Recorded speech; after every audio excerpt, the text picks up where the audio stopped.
we've got to focus on the hero at the center of it all.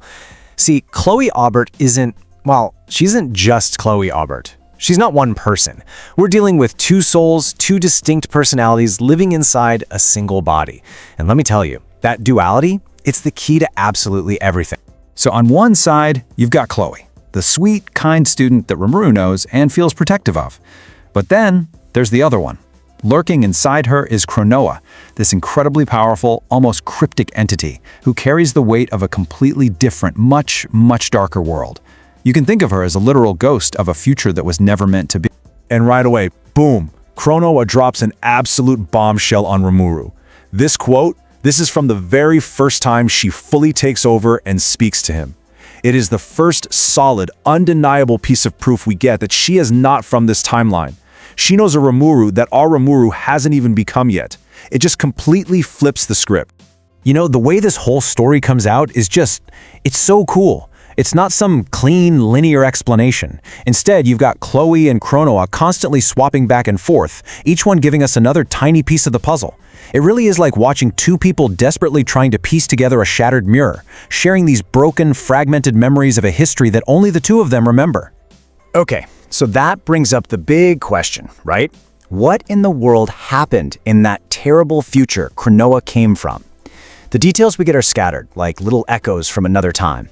But man, when you start putting them together, the picture you get is just unbelievably grim. So, here's the catastrophic chain of events. First, the Eastern Empire actually wins. They defeat and kill Rimuru, just gone. And with him gone, the world just descends into absolute chaos, kicking off this massive, devastating war. But then, and this is the crazy part, somehow Rimuru comes back. He revives, and in this completely shattered world, he finds Chronoa, who's on a destructive rampage, and he just dedicates himself to saving her, fighting her again and again and again.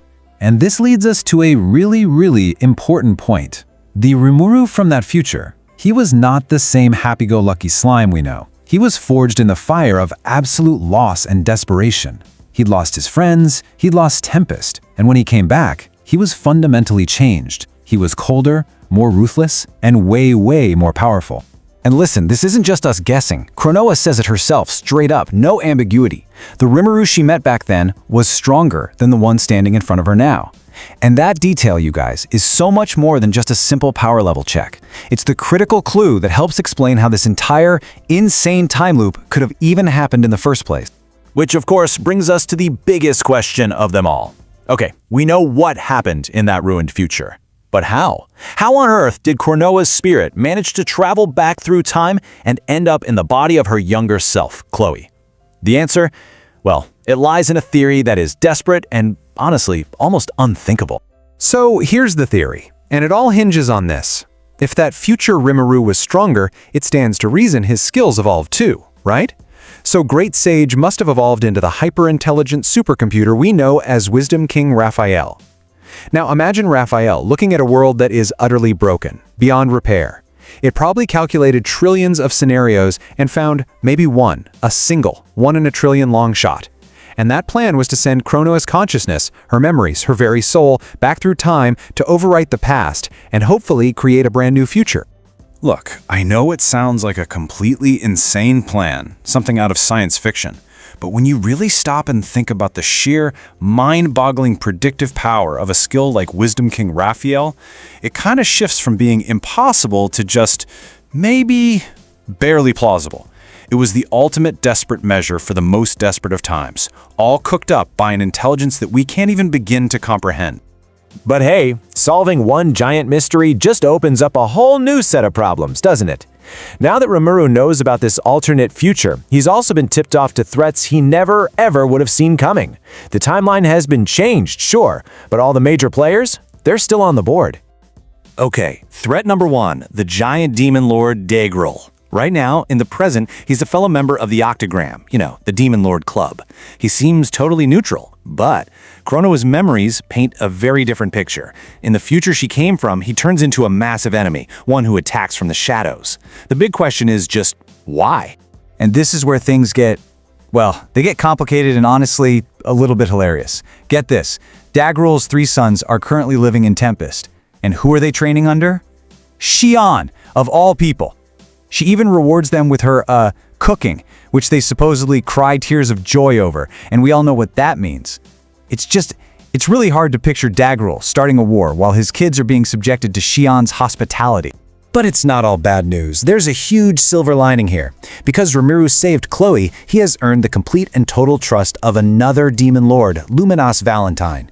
And she is so grateful, she not only promises to handle Daggerul personally if he steps out of line, but she also doubles down on her protection of the Western nations. This is a massive boost for Rimuru's entire political standing. But Daggerul isn't the only ghost from the future. Oh no, there's one more threat that these memories have revealed, and this guy, he is by far the most powerful and mysterious figure in this whole mess, the Demon Lord, Guy Crimson.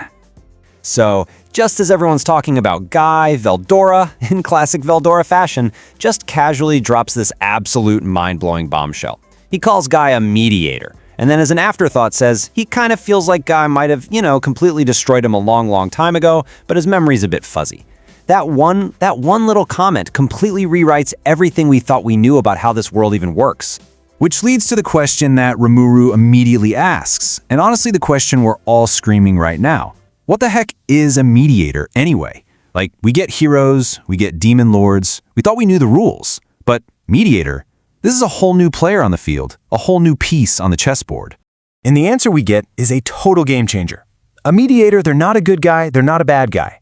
They're more like a fundamental force of the world itself, a system put in place by the creator, the Star King Dragon Veldanava.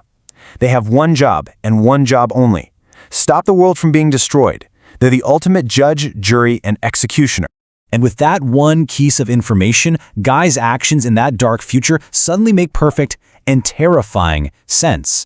He didn't kill Chronoa because he was evil or hated her. No, he killed her because as the mediator, he looked at her out-of-control power and judged it to be a threat that could literally end the world. He wasn't being a villain. He was just doing his job. And that leads us to the final chilling thought I want to leave you with. If a mediator's job is to save the world no matter the cost, what lines won't Guy Crimson cross to do it? Is there any price he wouldn't pay, or any sacrifice he wouldn't make, including wiping Rimuru and all of his friends off the map, if he decides it's necessary? You can't reason with an enemy like that. He's not an enemy at all. He's a force of nature, carrying out the will of a god. Let me know what you think is going to happen down in the comments, and if you enjoyed this deep dive, make sure to hit that like button and subscribe to the Anime Architect for more.